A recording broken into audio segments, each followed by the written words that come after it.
પેલા એમ લાગતું હતું કે આ દાણો ઓગળશે નહીં, બરાબર, લાગશે નહીં, પછી કીધું આમાં આપડા પૈસા ગયા કીધું. એમાં તો સાહેબ કઈ ઘટે જ નહીં, કારણ કે બીજા જે ખાતરો વાપરતા એની કરતા તો બહુ સારું રિઝલ્ટ છે.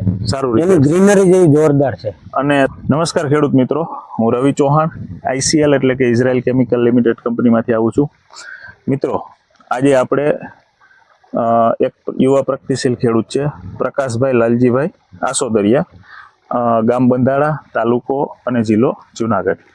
કે મિત્રો, આપણે દરેક વિડીયોની અંદર એવી વાત કરીએ છીએ કે કોઈ પણ પાક હોય એને તત્વોની જરૂરિયાત હોય છે, ખાતરની જરૂરિયાત હોતી નથી.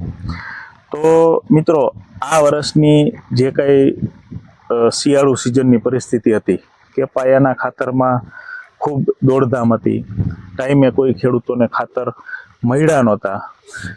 તો આવી જે પરિસ્થિતિમાં પણ પ્રકાશભાઈએ એમના પાકને કઈ રીતે સફળ બનાવ્યો છે એ આપણે એની પાસેથી જાણીએ. તો પ્રકાશભાઈ, તમે આ વર્ષે ક્યાં ક્યાં પાકનું વાવેતર કર્યું? આ વર્ષે ઘઉં, ચણા અને તુવેરનું ત્રણેયનું વાવેતર. કેટલું હોય છે? તુવેરનું છે 20 વીઘાનું. બરાબર. ઘઉંનું 5.5 વીઘાનું. 5.5 વીઘા. ચણાનું 4.5 વીઘાનું. 4.5 વીઘાનું. બરાબર છે. તો તમે દર વર્ષે જે કાંઈ પાયા ખાતર વાપરો, આ વર્ષે શું થયું હતું?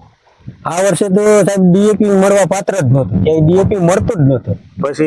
પછી અમે મનસુખભાઈને વાત કરેલી કે ભાઈ ડીએપી મળતું તો શું કરવું. મને કે ભાઈ આપણે ICL નું પોલીસલ્ફેટ આવે છે, પાયામાં ત્યાં નાખી દઉં.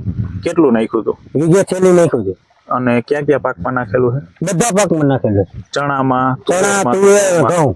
બરાબર. તો મિત્રો, એમને સિઝન દરમિયાન થોડીક પાયા ખાતરની અડચણ હતી, સપ્લાય નહોતી એટલે નહોતું મળતું. પ્રકાશભાઈએ એના ચણાના પાકમાં, ઘઉંના પાકમાં અને તુવેરના પાકમાં પોલીસલ્ફેટનો ઉપયોગ કરેલો છે શરૂઆતના સ્ટેજમાં. તો પ્રકાશભાઈ, તમે પોલીસલ્ફેટ એક વીઘામાં કેટલું નાખેલું હતું? એક વીઘામાં એક થેલી નાખેલું છે. કેટલા કિલોની થેલી? 25 કિલોની થેલી. 25 કિલોની થેલી. 25 કિલોની થેલી. તો મિત્રને કેવું લાગ્યું તમને પોલીસલ્ફેટનું રિઝલ્ટ? પોલીસલ્ફેટમાં તો સાહેબ કઈ ઘટે જ નહીં, કારણ કે બીજા જે ખાતરો વાપરતા એની કરતા તો બહુ સારું રિઝલ્ટ છે. સારું. એની ગ્રીનરી જેવી જોરદાર છે. અને તમને પોલીસલ્ફેટનું રિઝલ્ટ કેટલા દિવસે દેખાણું કે આ ખાતર સારું છે? એટલે એમ તો થોડીક વાર લાગી હતી. ધીમે ધીમે એમ કે પેલા એમ લાગતું હતું કે આ દાણો ઓગળશે નહીં. બરાબર. લાગશે નહીં, પછી કીધું આમાં આપડા પૈસા ગયા કીધું. પછી એમ લાગ્યું કે પાણી જેમ જેમ પાતા ગયા તેમ તેમ ધીમે ધીમે લાગતું ગયું. પછી ખબર પડી કે નહીં, આ બરાબર છે. બરાબર છે. તો મિત્રો, પોલીસલ્ફેટ ICL નું એકમાત્ર કુદરતી ખાતર છે કે જેની અંદર 4 તત્વો રહેલા છે. ન્યુટ્રલ pH એટલે કે 7 pH વાળું ખાતર છે. પોટેશિયમ છે, કેલ્શિયમ છે, મેગ્નેશિયમ છે અને સલ્ફર છે કે જે તમારા પાકને ધીમે ધીમે 4 મહિના સુધી તત્વોને રિલીઝ કરે છે અને તમે જે કઈ પૈસા નાખો છો એનું પૂરેપૂરું વળતર આપે છે. તો પોલીસલ્ફેટ વાપરવાથી સંતોષ મળ્યો? બહુ સંતોષ. આગળના પાકમાં પણ પોલીસલ્ફેટનો ઉપયોગ કરશો? પોલીસલ્ફેટ જ નાખશો. બરાબર છે. ઓકે. પછી એ સિવાય ઉપરથી કોઈ ICL ના ગ્રેડ ના સ્પ્રે કરેલા છે? ICL ના શરૂઆતમાં પેલા નાખેલું સ્ટાર્ટર. બરાબર. પછી ફ્રીક્વન્સ. બરાબર. પછી ઓલું બૂસ્ટર. અને પછી છેલ્લે ફ્રૂટી વાપરેલું છે. બરાબર છે. કાંઈ વાંધો નહીં. તો મિત્રો, એને પાયાની અંદર પોલીસલ્ફેટ નાખેલું છે અને ઉપરથી ન્યુટ્રીવન સિરીઝનો પ્રોપર ડોઝ કરેલો છે. સ્ટાર્ટરનો ઉપયોગ કર્યો છે, બૂસ્ટરનો ઉપયોગ કર્યો છે, પીકવન્ટનો ઉપયોગ કર્યો છે, ફ્રૂટનો ઉપયોગ કર્યો છે અને તમે એ રિઝલ્ટ જોઈ શકો છો. તો તમે આ જેમ જેમ ગ્રેડ વાપરતા ગયા એમ તમને ઘઉંના પાકમાં શું જોવા મળ્યું?